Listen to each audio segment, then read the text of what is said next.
자, 이제 오늘 말씀을 함께 나누겠습니다. 오늘 말씀은 고린도전서 강의 45번째 시간, 교회 안에 성령의 나타내심, 물론 은사의 두 번째 시간입니다.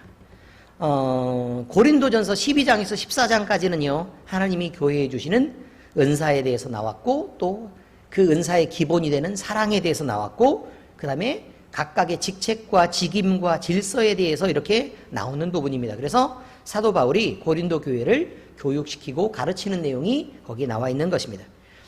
저번 주부터 우리는요, 몇 시간에 걸쳐서 교회에 주어진 은사와 그 능력, 그 다음에 직분, 질서에 관한 내용을 함께 나누게 될 것이다 라고 말씀을 드렸고, 강해를 이어오고 있는데요, 오늘은 은사에 관한 두 번째 시간이 되는 것입니다.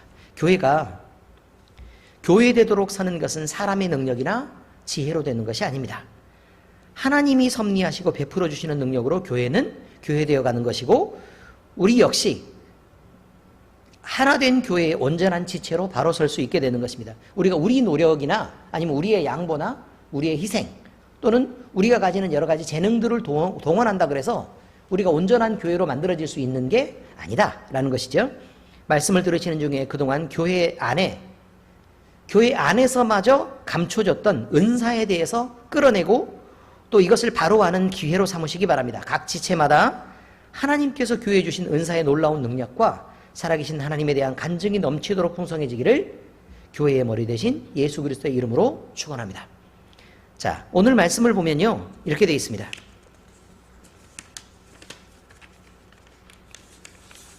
오늘 말씀은 은사는 여러 가지나 성령은 같고, 직분은 여러 가지나 주는 같으며, 사역은 여러 가지나 모든 것을 모든 사람 가운데서 이루시는 하나님은 같으니 각 사람에게 성령을 나타내심은 유익하게 하려 하심이라. 이렇게 되어 있습니다. 자, 그러면 이 말씀이 그냥 이렇게 되어 있죠. 은사와 직분과 사역은 여러 가지다 라고 묶을 수 있는 거고, 그러나 성령 하나님, 우리의 주님 하나님은 한 분뿐이시다 라는 것으로 묶일 수 있어요. 그리고 성령 하나님의 능력으로 은사나 직분이나 사역이 나타나게 된다 라고 되어 있고, 이것은 성도들을 유익하게 한다 라는 결론에 도달하게 되는 것입니다. 자, 그러면 오늘 말씀의 내용을 나눠서 한번 보겠습니다. 첫 번째, 하나님은 예수님이 그리스도라는 신앙을 고백한 교회에게 철장을 다스리는 권세를 주신 것을 먼저 우리가 알아야 합니다. 예수님이 이 땅에 계실 때요, 많은 사람들을 만났습니다. 그런데 특별히 제자들을 불러서 자기와 함께 동행하게 하시고 그들을 열심히 가르치셨습니다. 그리고 예수님의 부활 이후에도 예수님이 이렇게 쭉 돌아다니시면서 많은 사람들을 만났는데 그들이 예수님이 승천하시는 그 장소에 함께 있게 되었습니다. 자, 이것은요, 예수님이 그리스도로 오시고 그 행한 일들을 잘 기억하고 또 전하게 하고 가르치게 하고 제자 삼으라는 의미를 담는 것이었습니다. 그런데 예수님은 인간에게 모든 것을 맡기며 명하신 일을 행하라고 말씀하지 않으셨습니다. 우리 송태진 간사가 지금 내년에 전도사님이 됩니다. 그런데요, 전도사님이 되면 전도사님이니까 이게 모든 것을 알아서 하십시오 라고 하기 위해 전도사를 세우는 게 아닙니다. 목사님이 옆에서 목회를 열심히 가르치고 또 하나님의 말씀으로 훈련시키고 또 실수하는 것들도 분명히 있을 텐데 그런 실수를 보면서도 조금씩 바로잡아서 그 목회의 기준을 잘 만들어주려고 그렇게 열심히 가르치려고 지금 전도사로 삼는 것입니다. 대충 이해가 되시죠? 예수님의 제자들도 마찬가지입니다. 실수하지 않는다는 것도 아니고 그 다음에 모든 것을 행할 능력을 가졌다는 것도 아닙니다. 제자를 삼는다고 얘기할 때 그 제자가 절대로 실수하지 않는다고 얘기하는 게 아닙니다. 성령 충만한 사람이라고 단 한 번의 실수도 없다는 게 아닙니다. 그럼 예수님이 왜 이렇게 제자들을 선택했을까? 그것은 그럴지라도 예수님이 그들을 성장시키고 그들을 거룩하게 만들고 교회의 수준으로 점점 온전한 교회 수준까지 성장시키고 또 그들을 하나님의 능력을 나타내는 교회로 삼기 위해서 하나님이 선택하신 것이다, 이런 말입니다. 부활하신 예수님은 성부 하나님의 뜻을 따라 성부 하나님이 원하시는 대로 성자 하나님으로서의 모든 능력을 회복하신 상태였습니다. 이것은 교회의 성도된 입장에서요, 엄청 중요한 사실입니다. 예수님이 그 능력을 회복했다는 사실이 중요하죠. 그리고 그 능력을 쓸 수 있다는 게 중요합니다. 십자가에 달리기 전에 예수님이 어떤 상태였죠? 당해도 참아야 하고, 공격해도 그냥 그 공격을 그대로 받아야만 하고, 어쩔 수 없이 도망가고 피해야 되는 상태였고, 왜냐하면 예수님이 돌아가시는 게 목적이었기 때문에 그렇습니다. 그런 삶을 살 수밖에 없었는데 예수님이 죽었습니다. 그리고 다시 부활했습니다. 그럼 부활 이후에는 이미 심판이 시작된 것입니다. 하나님은 예수님의 모든 능력을 회복시켜 주셔서, 예수님은 공간 이동하시죠, 막. 그죠? 벽 속으로 막 들어오시잖아요. 그렇죠? 그리고 예수님은 하늘로 그냥 올라가실 정도로 영원히 죽지 않을 몸을 이미 회복하신 상태였다. 그런 말입니다. 자, 그런데 예수님이 머리고 우리는 그 몸의 지체라고 얘기합니다. 그러면 머리가 능력이 있을 때, 그럼 붙어 있으면 당연히 우리도 능력이 있게 되는 것인데, 예수님이 아무 능력이 없다. 그러면 우리 역시 아무 능력이 없는 것입니다. 그래서 교회는 예수님이 그 능력을 온전히 회복한 상태였다라는 게 엄청 중요합니다. 예수님의 능력은 당신의 몸된 교회에 그대로 주어지게 됩니다. 그리고 교회도 예수님처럼 하늘과 땅의 모든 권세를 소유하게 된 것입니다. 근데 이 모든 권세가 세상적으로 볼 때 이기적으로 죄를 범하거나 아니면 세상을 누리기 위해서 가진 권세가 아니라는 사실도 우리는 기억해야 합니다. 마태복음 28장 18절에서 20절입니다. 자, 여긴 마태복음 몇 장까지 있어요? 몇 장까지 있어요? 28장까지 있습니다. 그죠? 맨 마지막 예수님이 부활하시고 승천하시기 전에 예수께서 나와 말씀하시며 이르시되, 하늘과 땅의 모든 권세를 내게 주셨으니 그러므로 너희는 가서 모든 민족을 제자로 삼아 아버지와 아들과 성령의 이름으로 세례를 베풀고 내가 너희에게 분부한 모든 것을 가르쳐 지키게 하라. 볼지어다 내가 세상 끝날까지 너희와 항상 함께 있으리라 하시니라. 이랬습니다. 중요한 건 하늘과 땅의 모든 권세를 주셨다는 것입니다. 그러면 우리가 하늘과 땅의 모든 권세를 주셨으니까 그 권세가 뭔지를 알아야 쓸 거 아니에요. 그렇죠? 알아야 쓰죠. 아니, 생각을 한번 해보세요. 우리가 칼을 가진 것을 알아야, 과일이 있으면 저거 깎아 먹을 수 있겠네 라고 생각을 할 수 있는 거 아닙니까? 김치가 있으면 썰어 먹어야 되겠네 이렇게 생각하는 것입니다. 포크가 있는 걸 알아야 저거 집어 먹으면 되겠네 이렇게 생각하는 거죠. 더 수월하게 밥을 먹을 수 있겠네, 좋겠다 라고 얘기하는 거죠. 우리에게 숟가락이 있는 줄 알아야 밥을 퍼먹을 수도 있고 국물을 떠먹을 수도 있고 그럴 거 아닙니까? 우리가 가진 게 뭔지를 모르면 그 도구를 사용할 수 있는 게 없단 말입니다. 그러니 우리가 가진 권능이 무엇인지가 굉장히 중요하고, 그 권능을 아는 것과 그 권능을 사용할 수 있도록 우리가 훈련받는 게 너무 중요하다, 이런 말입니다. 안 그러면요 그냥 세상 사람들하고 똑같이 살게 돼 있습니다. 모든 권능을 주면 뭐합니까? 아무것도 쓰질 않는데. 계시록의 말씀을 보면 아시아에 7교회가 있습니다. 그중 두아디라 교회에 대한 말씀이 나오는데, 두아디라 교회는요 자칭 선지자라고 하는 여자 이세벨을 용납했다라는 그것 때문에 질책을 받습니다. 그런데요, 그 여자라고 얘기하면 뭐예요? 여자라고 얘기하면 교회를 말하죠. 교회에 이단의 사상을 받아들였다라는 말로 우리가 그걸 이해하면 됩니다.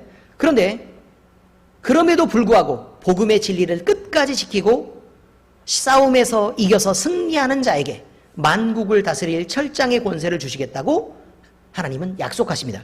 자, 계시록 2장 26절에서 27절에 이기는 자와 끝까지 내 일을 지키는 그에게 만국을 다스리는 권세를 주리니 그가 철장을 가지고 그들을 다스려 질그릇을 깨뜨리는 것과 같이 하리라. 나도 내 아버지께 받은 것이 그러하니라. 보세요, 예수님이 뭐라고 말해요? 나도 내 아버지께 받은 것이 그러하다. 그러니까 그에게 만국을 다스리는 철장의 권세를 주겠다, 이 말이에요. 이 말 뜻이 뭐라고요? 예수님이 받은 거니까 내가 교회에게 그 권세를 사용할 권세를 주겠다, 지금 이렇게 얘기하잖아요. 이 철장의 권세는 땅에서 매면 하늘에서 매일 것이요 땅에서 풀면 하늘에서도 풀리리라 라는 그 권세입니다. 또 다스릴 권세는 세상에 관한 말씀이 아닙니다. 영적인 통치권을 갖고 명령하고 다스리는 권세입니다. 이 권세가 하나님으로부터 나와서 예수 그리스도에게 주어지고 그리고 예수님이 우리에게 주신 것입니다. 그러므로 통치권은 교회가 행사하는 권리입니다. 교회의 이름으로 행사하는 권리라 이 말입니다. 각 개인에게 주셨지만 교회의 이름으로 뭉쳐 있어야 합니다. 이게 굉장히 중요합니다. 나중에 다시 얘기하겠습니다. 자, 이제 두 번째입니다. 은사와 직분과 사역은 여러 가지나 성령 하나님도 예수님도 단 한 분뿐입니다. 은사는 성령 하나님이 주시는 일하는 영적인 도구입니다. 직분은 질서를 따라 교회에 세워진 역할과 위치를 말합니다. 사역은 은사와 직분을 통해 일이 되어가는 역사를 의미합니다. 은사는요, 어떤 것들이 있어요? 성경에 나와 있는 걸 보니까 지혜의 말씀, 지식의 말씀, 또 귀신을 쫓아내는 축사의 능력, 몸과 마음과 또 영혼의 병까지 고치는 신유, 각종 방언과 예언과 통변, 봉사와 사랑과 믿음과 전도 등 하나님이 우리에게 주시고 일하게 하시는 도구들을 말합니다. 이처럼 은사는요, 굉장히 다양합니다. 이 다양한 능력으로 나타나고 주어진 은사에 따라 교회는 각각의 지체가 일을 하게 되는데 일하는 부분도 당연히 달라져야 합니다. 무슨 뜻이냐면 이 은사를 받은 사람은 이 일을 하는 거고 다른 은사를 받은 사람은 다른 일을 한다 이 말이죠. 각각이 다른 은사를 받았는데 모두 다 같은 일을 묶어가지고 함께 모두 다 같이 일하시오라고 얘기할 수는 없는 거다라는 게 바로 이 말씀이다 그 말이에요. 그래서요, 성도들은 각각의 위치에서 하나님께 받은 대로 봉사하고 또 하나님 앞에서 일하는 것입니다. 당연히 일하는 부분이 달라져야 합니다. 직분은요, 가르치는 직분에 사도, 목사, 교사가 있고 그 다음에 봉사의 직분에 성가대, 청소, 섬김 등 다양한 직분이 있습니다. 이 은사와 직임, 다시 말해서 직분을 따라서요, 교회는 예배를 하고 교육하고 친교하고 봉사하고 선교를 하는데 이런 것들을 뭐라고 얘기하냐면 사역이라고 얘기합니다. 자, 다시 말씀드릴게요. 은사가 여러 가지가 있다 그랬죠? 은사가 여러 가지가 있어요. 교회는 하나님이 주신 은사가 여러 가지가 있어요. 그 다음에 교회 안에 여러 위치로 세워진 사람들이 있다라고 말합니다. 그러면 그 세워진 사람들은 은사에 따라 또는 봉사의 여러 가지 역할에 따라 다양한 직임으로 세워지겠죠. 그 직임과 은사를 가지고 일을 해요. 교회가 뭐 한다고요? 예배도 하고 또요 교제도 하고 교육도 하고 또 여러 가지 봉사도 하고 그 다음에 전도도 하고 이런 다양한 일들을 진행하는데 그걸 뭐라고 얘기한다고요? 사역이라고 얘기한다 그 말입니다. 대충 이해가 잘 되셨죠 이제? 네. 교회된 우리가 기억할 것은 우리 모두가요 각각의 사람들이 나눠져서요 모든 것이 달라 보이고 또 모든 역할이 다양하게 나눠져 보이지만 모든 은사는 단 한 분 하나님에 의해서 주어진 것이고 단 한 분 하나님이 역사하시는 일이며 단 한 분 하나님의 영광을 위해 열매 맺어져야 된다는 그 사실을 기억해야 한다는 것입니다. 예수님 자신이 포도나무라고 말씀하시고 우리는 가지라고 말씀하셨습니다. 그러므로 가지는 열매를 맺게 되는데 가지 끝에서 열매를 맺잖아요. 그죠? 열매를 맺게 되는데 그 모든 열매는 무엇 때문에 열매를 맺게 되느냐? 원줄기에 붙어 있었기 때문에 살아있기도 하고 열매를 맺기도 한다라는 것을 얘기하고 있는 것입니다. 요한복음 15장 5절에 나는 포도나무여 너희는 가지라. 그가 내 안에 내가 그 안에 거하면 사람이 열매를 많이 맺나니 나를 떠나서는 너희가 아무것도 할 수 없음이라 라고 되어 있습니다. 교회 안에서 다양한 사람들이 다양한 재능, 다양한 달란트를 가지고 다양한 은사로 봉사하는 것은 너무나 당연한 것입니다. 고린도전서 7장 7절의 말씀을 보면 이렇게 되어 있습니다. 나는 모든 사람이 나와 같기를 원하노라. 그러나 각각 하나님께 받은 자기의 은사가 있으니 이 사람은 이러하고 저 사람은 저러하니라 라고 말합니다. 그러니까 사도 바울이 생각할 때는요 모든 사람이 다 전도자로서 헌신해서 하나님의 복음을 자랑하고 풍부한 은사 가운데서 그냥 이 세상에 있는 것들을 돌아보지 않고 하나님의 복음과 그 능력을 전하는 것만 해도 내게 남은 생명이 너무 적고 바쁘다는 얘기입니다. 그래서 다 나와 같기를 원하는데 그럼에도 불구하고 각각의 사람들이 받은 은사들이 다르기 때문에 교회 안에서 서로 다르게 일하고 세워지는 것은 당연한 것이다 이렇게 얘기합니다. 우리 모두는 단 한 곳 하나님의 집으로 부름을 받았습니다. 그리고 그런데 한 곳 하나님의 집으로 부름을 받았는데요, 각각의 개성을 나타내는 단 한 분 하나님의 자녀로서 부름을 받은 것입니다. 다시 말하면요, 하나님의 자녀라는 것은 모두 다 동일한데 각각의 사람이라는 것은 차이가 있는 것이다, 이렇게 얘기합니다. 자, 그런데 우리가 이제 이런 생각도 해야 됩니다. 교회가 여러 교회가 있습니다. 그죠? 교회가 여러 교회가 있습니다. 물론 저는 목사로서 우리 엘림교회가 크게 부흥하기를 원하고 우리 엘림교회에 많은 사람들이 와서 말씀을 듣고 또 훈련을 받고, 그래서 좋은 그리스도인, 좋은 사역자, 좋은 제자, 좋은 종으로 그렇게 훈련되기를 저는 기대하고 바랍니다. 그리고 그것을 위해서 많은 프로그램들을 사실 진행하죠. 근데 교회는요, 우리 교회만 있는 게 아닙니다. 여러 교회가 있습니다. 그럼 실제로 저한테 와서 기도를 요청을 하고 또 기도를 받고 치유받은 사람들이 굉장히 많이 있습니다. 그런데 그분들을 제가 다 어떻게 해서 보냈죠? 본교회 가서 충성하십시오 라고 해서 보냈습니다. 우리 교회에 뭐 기도를 받으면 마치 페이를 지불해야 되는 것처럼, 그럼 감사헌금은 얼마를 하면 돼요? 라고 물어보시는, 조심스럽게 물어보시는 분들도 있었습니다. 아주 많이 있었습니다. 그런데 제가 다들 뭐라고 그랬어요? 헌금은, 기도를 받고 하는 헌금은 여기서 하지 마십시오. 하나님은 동일하니 섬기는 교회 가서 헌금을 그렇게 구분해서 하시기 바랍니다 라고 꼭 얘기를 했죠. 그 다음에 우리 교회가 조그맣다고 11조를 여기다 드리겠다는 분들도 있었습니다. 아시잖아요, 다들. 11조를 여기 이 교회에다 드리겠다. 그리고 본인은 그 교회에서 봉사를 하게 되는 거예요. 아니, 우리 교회 가난하지 않습니다. 하나님 우리 아버지예요.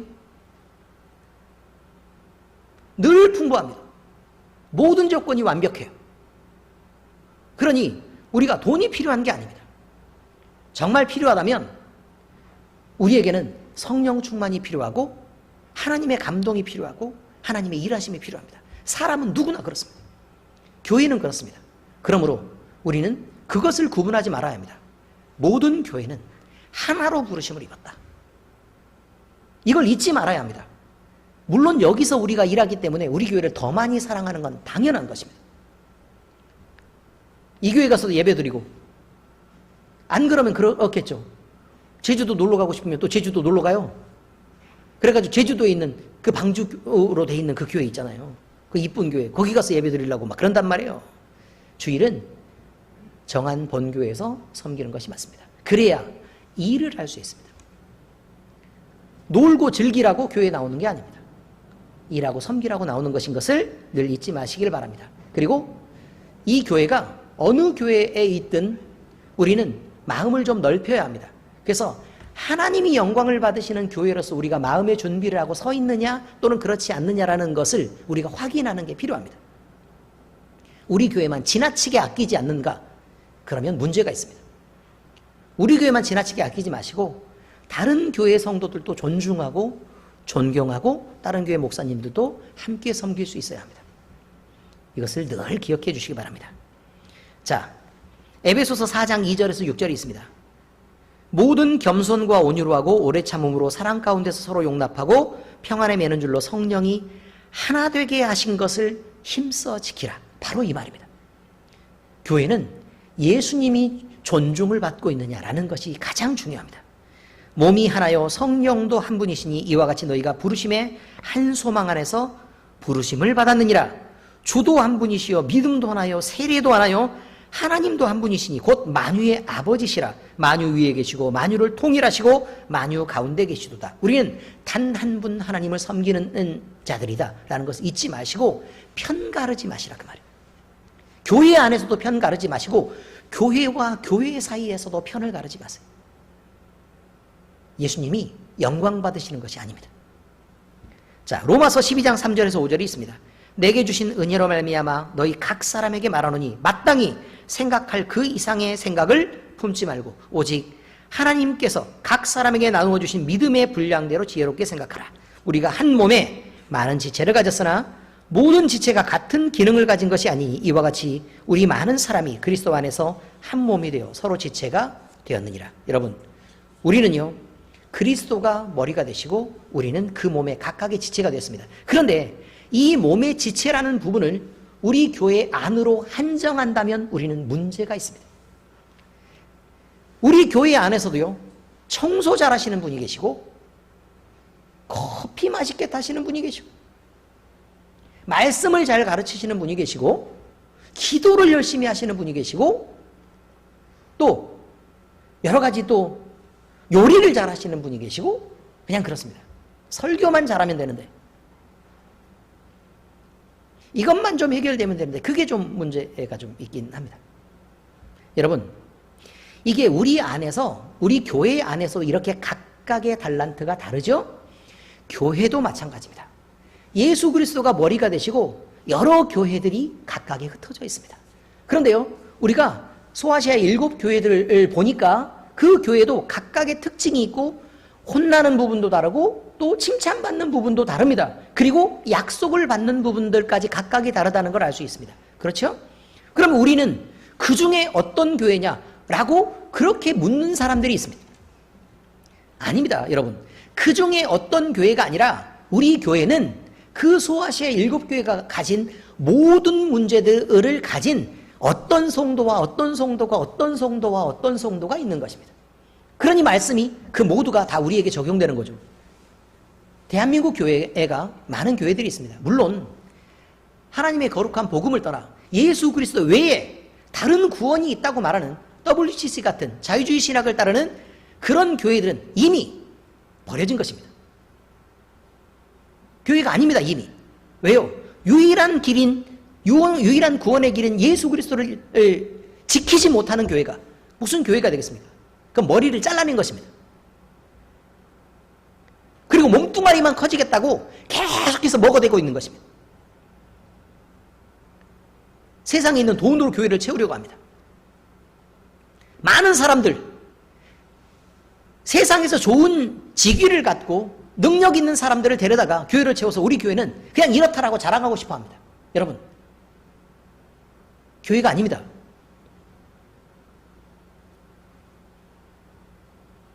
우리는 이것을 잊지 말아야 합니다. 교회를 가지고 얘기한다. 예수 그리스도가 머리가 됐어요. 그럼 그 중에 엘림 교회는 소아시아의 여러 교회들 중 어떤 교회에 속할지도 모릅니다. 그리고 다른 교회들도 있습니다. 함께 고생하고 함께 그리스도의 복음을 위해서 일하고 있습니다. 그들을 지켜내야 합니다. 그리고 함께 사랑하고 섬겨야 합니다. 우리가 하는 우리의 역할들을 잘하면, 요리를 잘하면, 말씀을 가르치고 청소하는 사람이 같이 먹는 것처럼 우리가 훈련을 잘 시키고 복음 안에서 진리의 말씀을 전달해서 잘 훈련시킨 사람들이 많은 곳으로 퍼져나가서 그리스도의 복음을 전하는 그 일을 하게 될 것입니다. 우리는 숫자는 적어도 그 사명을 받았다는 사실을 잊지 말아야 합니다. 우리 모두는 예수 그리스도를 증명하고 예수 그리스도를 증언하는 증인이라는 사실을 잊지 마시기 바랍니다. 사도행전 1장 8절에 오직 성령이 너희에게 임하시면 너희가 권능을 받고 예루살렘과 온 유대와 사마리아와 땅 끝까지 이르러 내 증인이 되라 하시니라 라고 말합니다. 자, 이렇게 각 사람에게 성령을 나타내신 것, 이것은 교회를 유익하게 하고 성도를 유익하게 하는 것이다 라는 사실을 잊지 말아야 합니다. 하나님은 우리를 보내실 때 광야에 버려진 양처럼 세상에 아무런 보호수단 없이 파송하시지 않습니다. 말씀에 따르면 성령이 임하시면 권능을 받는다 라고 나와 있고 증인이 되리라 라고 말씀합니다. 자, 다시 말하면 성령이 임하시면 권능을 받고 권능을 받으면 증인이 된다 라고 말하는 것입니다. 그래서 성령이 임하셔야 증인이 되는 거지, 자기 혼자 나가서 사람의 가진 열심을 다 가지고 내가 복음의 전도자가 되겠습니다 라고 아무리 헌신해도 성령 하나님이 충만하게 붙잡으시지 않으면 그는 복음의 증인일 수가 없습니다. 우리는 이 권능, 우리가 증인되게 하는 그 권능이 무엇인지를 분명하게 좀 알아야 합니다. 그것이 중요하기 때문에 그렇습니다. 하나님 주시는 권능은요, 하나님을 알게 합니다. 말씀을 듣고 깨닫게 합니다. 또 하나님 나라의 풍성함을 느끼게 하고요, 하나님의 존재를 인식하게 합니다. 그리고 능력이 있습니다. 이 능력은 죽은 자를 살려냅니다. 병을 고쳐냅니다. 귀신을 제어합니다. 자유를 얻게 합니다. 이런 강력으로 작용하는 것입니다. 또한 이 능력은 만물을 통찰하는 지혜를 줍니다. 만물을 다스리는 권위를 부여합니다. 이 능력과 권세가 교회에게 주어졌다는 말입니다. 자, 그러면 성경에 나와 있는 여러 가지 내용들을 연결해 가지고 보겠습니다. 요한복음 14장 26절에 보혜사 곧 아버지께서 내 이름으로 보내실 성령, 그가 너희에게 모든 것을 가르치시고 내가 너희에게 말한 모든 것을 생각나게 하시리라 라고 얘기했으니까, 보혜사 성령을 받으면 어떻게 된다고요? 하나님이 누구를 가르친다고요? 내가 너희에게 말한 모든 것을 가르치고 생각나게 한다 이 말이에요. 그러니까 한마디로 똑똑해지고 지혜로워진다 그 말이에요. 그리고 하나님을 향한 방향을 정확하게 알 수 있게 된다라는 말이 지금 있는 것입니다. 그 다음에 에베소서 1장 17에서 23절까지 보니까요, 이렇게 돼 있어요. 우리 주 예수 그리스도의 하나님 영광의 아버지께서 지혜와 계시의 영을 너희에게 주사. 그럼 지혜와 계시의 영이 뭐예요? 성령이죠. 성령. 그죠? 지혜와 계시의 영. 그러니까 앞에 나왔잖아요. 너희에게 모든 것을 가르치시고 내가 너희에게 말한 모든 것을 생각나게 하시는 그 지혜와 계시의 영. 계시라는 게 뭐죠? 지혜는요, 하나님의 마음을 깨닫는 거예요. 계시는요, 계시는 하나님 편에서 사람에게 나는 누구다라고 보여주시고 가르치는 조명을 의미하는 거예요. 조명. 보여주시는 거예요. 드러내는 것을 뭐라고 얘기하냐면 계시라고 얘기하는 거죠. 이해가 되셨죠? 자, 지혜와 계시의 영을 너희에게 주사 하나님을 알게 하시고. 보세요. 첫 번째로 하는 게 뭐라고 나와 있어요? 지혜와 계시의 영을 받으면 하나님을 알게 된다는 거예요. 하나님을 알게 된다. 그러니 하나님을 아는 게 얼마나 중요하겠어요. 우리가 사실 사도신경으로 신앙의 고백을 하잖아요. 그렇죠? 신앙 고백하죠. 그런데 그 신앙의 고백 중에 교회와 성도가 서로 교통하는 것과, 이 한마디만 갖고 제가 얘기를 할게요. 교회와 성도가 서로 교통하는 것과, 그러면 앞뒤 다 빠지고 그냥 교회가 있고 성도가 있어요. 그럼 교회를 알고 성도를 알아야 되니까 교회에 대해서 성경 안에 나와 있는 그 비밀한 것들이 막 이렇게 드러나면 우리가 얼마나 놀랍겠냐 그 말이에요. 그렇죠? 그 다음에 우리가 성도가 됐다는 사실은 창세기 처음부터 계시록 마지막까지의 성도라는 그 개념이 나와 있는데, 우리가 믿어서 성도가 된다는 그 사실의 그 비밀만 알아도 우리는 얼마나 놀랍고 벅찬 일인지 모른다 그 말입니다. 어마어마하게 많은 내용이 들어있어요. 근데 교회와 성도가 서로 교통한다라는 말, 이 교통한다는 말 속에서도 우리는요, 그 엄청난 비밀들이 그 안에 얼마나 많이 들어있는지는 모릅니다. 자, 신앙 고백을 할 때요, 전능하사,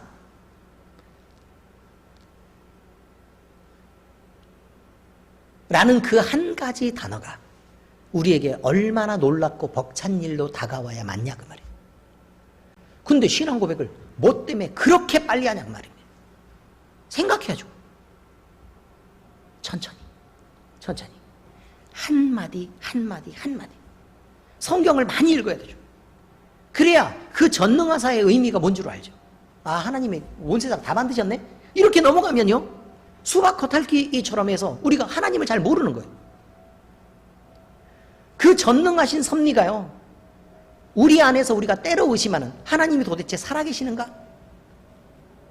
도대체 우리가 구원은 받았나? 라고 우리가 의심하는 그 순간에도 하나님은 전능하사 우리의 구원을 포기하지 않는다 그 말입니다. 우리를 구원할 때 하나님, 우리가 실망하고 좌절하고 넘어지는 순간까지 우리의 구원에 실패한 적이 없다라는 내용까지도 사실 포함이 되어 있는 거예요. 그리고 지금 우리가 죽지만 우리의 몸을 영원히 죽지 않을 몸으로 바꾸고, 또 영원한 나라를 만드시고 시간에 제약받지 않는 영원한 찬송이 울려 퍼지는 그 세상에서 우리를 온전한 회복을 주셔서 거기에 살게 하시는 하나님이실 거다. 이런 것들을 정확하게 우리가 알아서 전능하사라고 말하냐 그 말이죠. 겨우 여기 보이는 물질의 세계를 창조한 것, 그것만으로 우리가 하나님을 전능하사라고 말하는 건가요? 그렇다면 분명히 문제가 있다는 것입니다. 우리는 왜 하나님을 우리가 아는 지식 안에서 그렇게 제한하고 있을까? 이런 부분은 굉장히 큰 문제가 됩니다, 사실. 어쨌든 하나님을 알게 하신다 이 말이에요. 하나님을 알게 하신다. 너희의 마음의 눈을 밝히사 그러면 지금 우리의 마음의 눈은 어떤 상태라고요? 밝아진 상태가 되어야 되는 거죠. 어쨌든 밝아진 사람도 있고 아닌 사람도 있을 테니까 마음의 눈을 밝히사 그의 부르심의 소망이 무엇이며 성도 안에서 그 기업의 영광의 풍성함이 무엇이며 우리는 예수님 믿으면서도요 우리가 얼마나 풍성한지를 잘 모른다니까요. 그러니까 세상의 것들로 보상받고 싶어하고 세상의 것들로 채워지지 않으면 답답하고 울고불고 야단이면서 새벽에 나가서 그냥 부르짖고 그러는 거죠. 작정기도 40일하고 금식 40일을 선포하면서요 믿음이 있는 척 하나님을 졸라대기 시작합니다. 근데 그 졸라대는 것이 뭐냐면 내가 금식을 하면서 내 생명까지라도 포기할 테니 하나님의 뜻이 내게 이루어지기를 바랍니다라고 금식을 해야 되는데 그게 아니고 하나님 저에게는 이런 소원이 있습니다. 그러니요 안 들어주면 확 죽어버리려니까 무조건 이건 들어주셔야 됩니다. 오늘부터 굶을 테니 알아서 한번 해보십시오. 죽이든지 살리든지 이것입니다. 아니 홈플러스 가서요 손을 잡고 가는 자녀가 식칼을 사달라고 나 저걸로 놀고 싶어 라고 해서 때를 쓰고 바닥에 엎드려져 가지고 나 여기서 확 죽어버릴래 이거 안 사주면 하는 것과 뭐가 다르냐는 말입니다. 하나님의 뜻을 묻지 않는데 금식이 다 하나님께 영광이라고요? 누가 그런 개소리들을 합니까?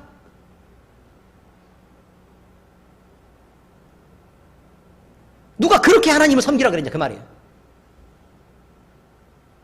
특별기도요? 무엇을 위해서 합니까? 하나님의 뜻을 알고 우리가 하나님 앞에 복종하고 순종하기 위해서 하는 것입니까? 그러면 옳습니다.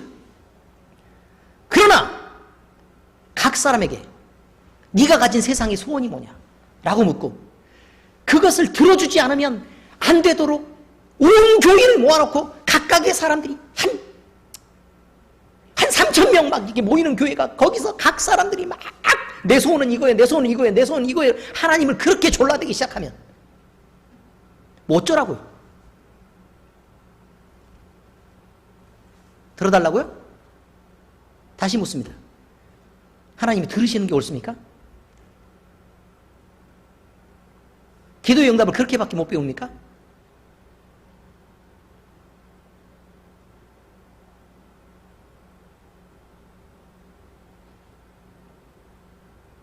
우리가 하나님보다 더 지혜롭습니까?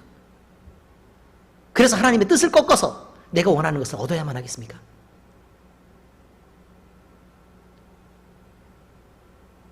그것을 누가 믿음이라고 얘기합니까?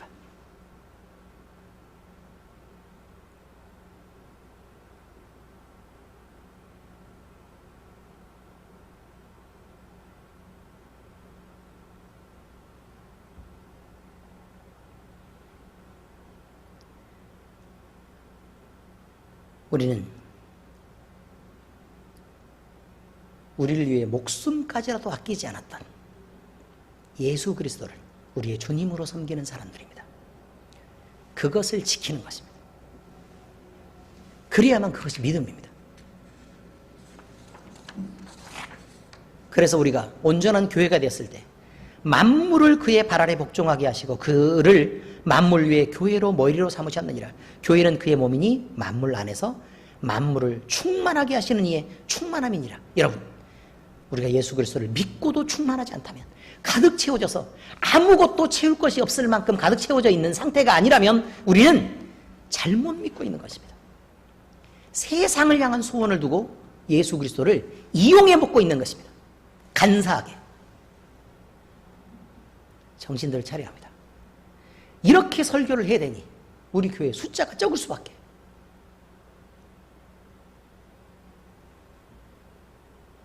거짓말을 해야 되겠습니까? 그건 아니죠. 설교 말씀 적용입니다. 교회는요 하나님이 주신 능력이 있습니다.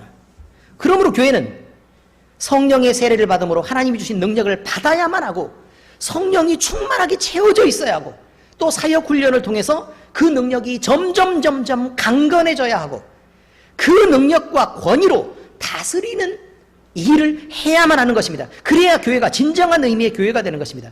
그리고 교회는 반드시 영적이어야 합니다. 이미 세상적인 교회는 교회가 아닙니다. 영적인 싸움을 싸우되 피하지 말아야 합니다. 그리고 이 모든 싸움에서 반드시 승리해야 합니다. 왜냐하면 이미 얻은 승리가 예수 그리스도와 함께 있습니다. 그를 붙잡으면 100% 승리입니다. 에베소서 6장 10절에서 13절이 있습니다. 끝으로 너희가 주 안에서 그의 힘의 능력으로 강건하여지고, 돼 있잖아요. 그의 힘의 능력으로 강건하여져야 된다고 얘기하잖아요. 성경 말씀에서. 마귀의 관계를 능히 대적하기 위하여, 우리의 대적은 세상이 아니고 돈 버는 일이 아니란 말이에요. 마귀의 관계를 대적해야 된단 말이에요. 하나님의 전신갑주를 입으라. 우리의 씨름은 혈과 육을 상대하는 것이 아니요 통치자들과 권세들과 이 어둠의 세상 주관자들과 하늘에 있는 악의 영들을 상대함이라. 보세요. 영적인 싸움이잖아요.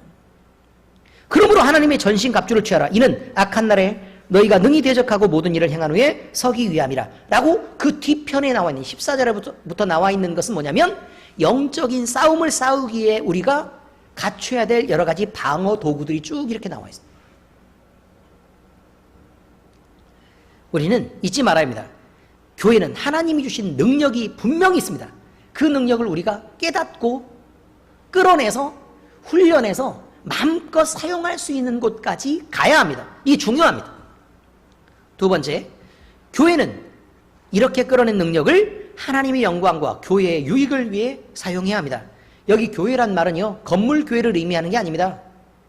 구원을 받아야 될 많은 백성들에 대한 얘기입니다. 교회는 싸움에서 질 수가 없습니다. 수만 번을 싸워도 그 결과는 당연히 승리입니다. 왜냐하면 교회의 머리 대신 예수님께서 뱀의 머리를 밟아 이미 상하게 하셨고 이미 승리를 쟁취하셨기 때문에 그렇습니다. 그것이 부활 사건입니다. 우리는 예수님의 이름으로 이미 얻은 그 승리를 선포하고 승리의 결과만 취하면 되는 그런 존재로 부르심을 입었습니다. 이렇게 교회가 교회의 일을 할 때 교회인 것이고 하나님이 영광도 받으시는 거고 교회도 강건함을 유지할 수 있게 되는 것입니다. 골로새서 1장 18절에서 20절. 그는 몸인 교회의 머리시라. 그가 근본이시요 죽은 자들 가운데서 먼저 나신 이시니 이는 친히 만물의 으뜸이 되려 하시며 아버지께서는 모든 충만으로 예수 안에 거하게 하시고 그의 십자가의 피로 화평을 이루사 만물 곧 땅에 있는 것들이라 하늘에 있는 것들이 그로 말미암아 자기와 화목하게 되기를 기뻐하심이라. 다시 말해서요, 우리가 영적 싸움을 싸우게 하는 것은 이렇게 되어 있습니다. 세상이 있어요. 근데 이 세상을 지금 누가 차지하고 있다고요? 마귀 사탄의 권세가 차지하고 있습니다. 귀신들이 차지하고 있어요. 그러니까 그것들에 눌려서 병이 오고 그것들에 눌려서 마음을 다치고 영혼이 피폐해져 가고 하나님을 거부하고 이런 일들이 지금 세상에 백만하게 되어 있다 이 말입니다. 우리가 영적 싸움을 싸워야 되는 이유는 이것들을 다 없애기 위한 것입니다. 이것들과 싸워서 이기면 결국 어떻게 된다고요? 만물이 하나님이 다스리는 그런 세상이 오게 된다 이 말이죠. 물론 우리가 끝까지 결론을 맺는 것은 아닙니다. 예수님이 재림하셨을 때 결국 마지막 싸움을 딱 정리를 하고 깨끗하게 청소하시면 끝납니다. 근데 이렇게 하시는 이유가 뭐라고요? 하나님과 친하게 지내고 싶다 이것입니다. 하나님과 화목하기 위해서 그렇다 말입니다. 아담의 범죄로 죄가 세상에 들어왔습니다. 그 범죄 때문에 세상이 이렇게 된 것입니다. 그럼 세상 속에서 죄와 어둠의 권세를 제하고 나면 하나님의 세상이 회복되는 것입니다. 성경은 그 말을 하는 것이죠. 교회는 그 싸움을 위해 선봉에 서야 되는 책임을 갖고 있다 그런 말입니다. 그런데 그냥 보냈어요? 안 보냈어요? 안 보냈어요. 능력을 갖게 하셨다 그 말입니다. 그것이 은사죠. 그래서 알아야 된다고요. 자, 세 번째, 은사는 그러면 어떻게 써야 되느냐? 교회를 세우는 일에, 또 직임은 효율을 높이는 일에, 사역은 교회의 사명을 이루게 하는 일에 쓰여야 한다 이 말이에요. 은사가 없으면 우리는 영적으로 전혀 무방비 상태가 되고 맙니다. 어떤 사람들은요 자신합니다.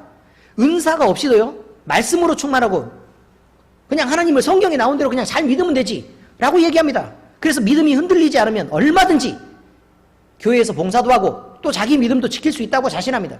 그런데요 여러분, 영적인 시각에서 보면 이것이 얼마나 교만한 말인지 쉽게 알 수 있습니다. 사람은 육신의 한계에 갇혀 있습니다. 이 육신이 물질로 돼 있죠? 이 육신에 갇혀 있으면 육신 자체도 물리적으로 공간의 한계를 넘을 수 없습니다. 그래서 마음은 지금 부산에 금방 가고 싶어도요, 시간을 들여가면서 우리가 차를 타고 도로를 지나서 부산까지 이동하지 않으면 못 가는 것입니다. 이 육신의 한계입니다. 저기 위에 있는 높은 산에 금방 올라가고 싶어도 바로 움직여서 가지 않으면 안 된다니까요. 그리고 육신을 갖고 있기 때문에 거기까지 가면 시간이 들고 피곤합니다. 이 육신의 한계예요. 자, 그런데 육신으로 제한을 받게 된 사람이란 존재는 그 생각마저도 육신의 한계를 벗어날 수 없습니다. 부부싸움을 하는 경우들을 보면요, 참 이상한 경우들을 제가 발견하게 됐습니다. 좀 무식한 것 같아요. 어떤 싸움을 싸우냐면, 예를 들어요, 내가 가진 생각이 있어요. 근데 이가 내 말을 이해도 못하고 들어주지도 않는 거예요. 나는 엄청 중요하다고 생각하는데. 그러면 특히 어떤 부부 사이에서 지금 얘기냐면, 예를 들어 이보영 집사님처럼 나는 교회에 나오고 남편은 교회에 나오지 않는 경우에 교회 한번 나가자라고 얘기했는데, 그거 나오는 게 뭐가 어렵다고 그렇게까지 안 나오는 거야. 이 평생을 내가 평생 동안 봉급도 안 받고 맨날 밥 해주고 김치 맨날 담궈주고 묵 쏘주고 식혜도 만들어주고, 그렇지 않습니까? 이 정도 봉사했으면 한번 나와 줄만도 하잖아요. 나이가 들어서. 그렇지 않습니까? 근데 이놈의 영감탱이가 말을 듣지 않으니까 소리를 지르면서, 그래 당신 마음대로 해봐, 나도 내 마음대로 이제 해버릴 테니까 라고 얘기하면서 그냥 여러 가지 험한 말들을 쏟아놓습니다. 여러분, 그런데 우리가 다시 생각해 봐야 될 필요가 있습니다. 이봉희 집사님 남편은 교회에 나온 적이 없고 하나님 믿은 적이 없습니다. 그렇죠? 하나님을 알겠습니까? 모르겠죠. 하나님을 모르는데 이 세상이 하나님이 만드셨다는 걸 알겠습니까? 자기 자신을 구원하시기 위해서 사랑하신 건 알겠습니까? 모르잖아요. 모르는데 어떻게 예배할 수 있단 말입니까? 어떻게 하나님을 높이죠?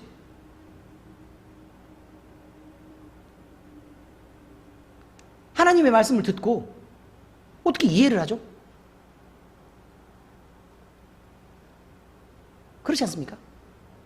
근데 왜 싸우십니까? 싸워야 될 이유가 없잖아요.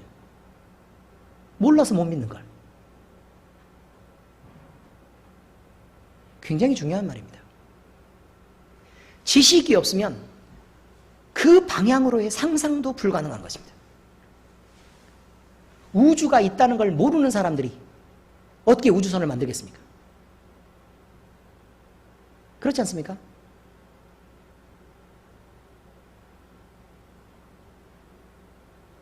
말이 안 되는 일입니다. 하나님을 향해서요. 그래서 하나님을 향해서 나온 사람들은 하나님을 모르는 상태에서 이렇게 나오는 건 그래서 하나님의 은혜라고 얘기합니다. 아무것도 몰랐는데 신정 와서 나와가지고 저러고 있잖아요, 지금. 하나님이 이끄신 것입니다. 놀라운 일입니다. 우리는 이 육신의 한계라는 것을 분명히 생각해야 합니다. 육신의 한계. 육신을 갖고 있기 때문에 거기에 갇혀버린 인간의 이성, 이것을 생각해야 합니다.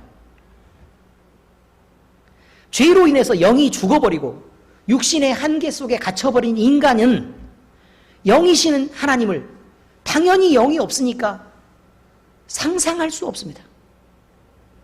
그러니까 믿을 수도 없고 찾을 수도 없습니다. 누가 말을 해도 부인하는 것입니다. 그리고 어떤 사람이 하나님이 있다고 얘기합니다. 이런 분이다, 하나님. 천지를 창조하시고. 얘기합니다. 또 우리를 구원하시길 기뻐하셔서 예수 그리스도를 우리를 이 계속의 제물로 내놓으시고 이런 일들을 계속 얘기하죠. 자, 그 얘기를 하면 하나님을 모르는 인간은요, 무슨 생각을 하냐면 자기 속에 그림을 그리기 시작합니다. 자기의 경험으로, 육신이 했던 경험으로 그림을 그리기 시작해요. 그래서 어떤 형상인가를 만들어내요. 이것이 우상입니다.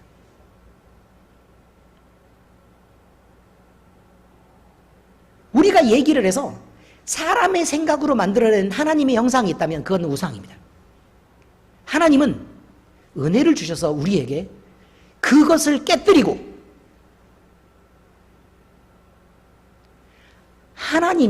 하나님이신 것을 드러내는 것입니다. 그래서 우리는 믿음이 있고 신앙을 하면 할수록 하나님은 점점 더 넓게 이렇게 이해해가는 것입니다. 엄청 중요합니다.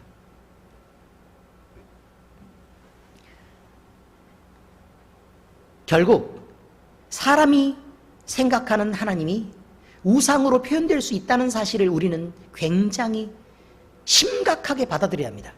그렇기 때문에 교회에 나온 아주 많은 사람들이 성령 하나님의 능력을 의지하지 않고 자기 나름대로 열심을 다했던 사람들은 늘 우상을 섬기는 것입니다. 어떤 우상이요? 세상에서 복을 주는 하나님을 상상합니다. 그것밖에 없는 거예요. 그저 자기의 필요를 채워주는 하나님만 생각하는 거예요. 그래서 믿어서요, 정성을 들이고 하나님께 갖은 성의를 다하면 하나님이 내 소원을 들어서 더 큰 것으로 돌려주실 것을 믿는, 점집에 가세요. 점집에 내 마음대로 다 그렇게 하고 싶다면, 물론 죽은 신은 그것을 들어줄 능력도 없지만 대신 하나님의 이름을 더럽게 하진 않잖아요. 여러분, 바른 믿음이란 하나님의 도우심 없이 세워질 수 없는 것입니다. 하나님이 반드시 도와야 바른 믿음이 세워집니다. 영적인 존재에 대한 인식도, 그 싸움도 하나님이 도와주시는 영역 내에서의 싸움인 것입니다. 그러므로 자기 자신이 성령의 은사가 없이도 무엇인가를 지킬 수 있다고 믿는 자기 자신에 대한 지나친 과신은 하나님의 능력을 필요로 하지 않게 되는 결과를 만듭니다.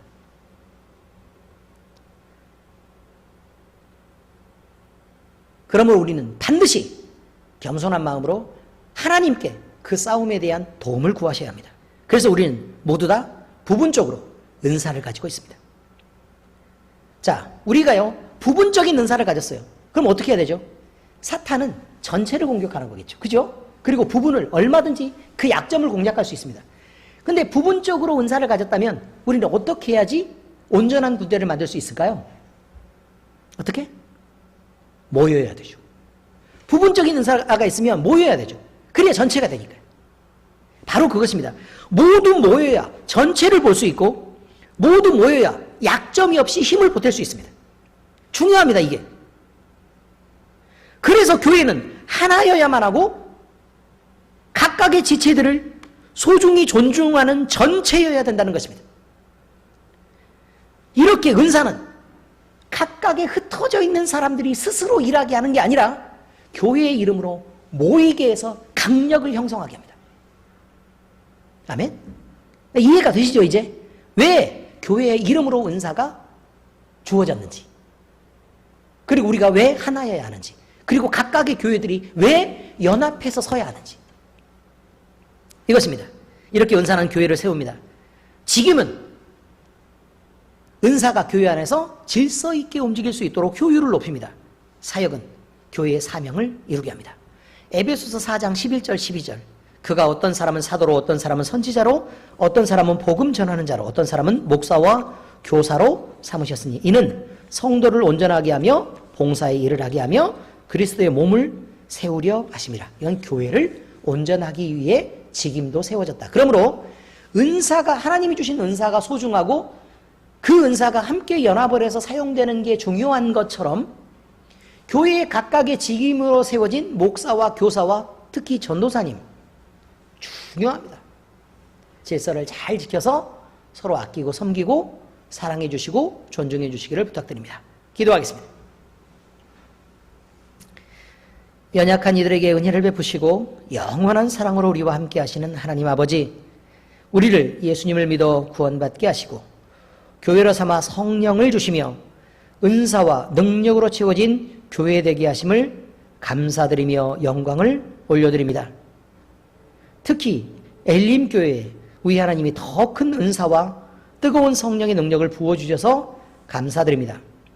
마귀 사탄은 두루다니며 삼킬 자를 찾아 헤매는데 우리가 성령 충만하지 않으면 우리는 넘어져 허우적될 수밖에 없고 영적 싸움에서 패할 수밖에 없는 존재들입니다. 우리 안에 성령의 은사로 채워주시고 충만하게 하시고 잘 훈련받게 하셔서 영적 싸움을 싸우게 하시고 반드시 예수 그리스도의 이름으로 승리하게 하시옵소서. 이제 우리는 하나님이 우리에게 주신 예수 그리스도의 이름으로 우리를 괴롭히는 마귀 사탄과 삶을 어지럽히고 방해하는 귀신과 질병과 모든 어둠의 세력에게 당당히 선포합니다. 내 안에 있는 예수 그리스도의 이름으로 선포하노라. 나를 괴롭히는 마귀 사탄 귀신과 질병과 모든 어둠의 세력은 우리 주 예수 그리스도의 이름으로 모두 내게서 나갈지어다. 우리 주 예수 그리스도의 이름으로 명하노니 몸을 괴롭게 하는 질병은 내게서 분리되어 떠날지어다. 우리 주 예수 그리스도의 이름으로 명하노니 사탄아 물러가라. 이 모든 말씀 우리 주 예수 그리스도의 이름으로 감사하며 기도합니다. 아멘.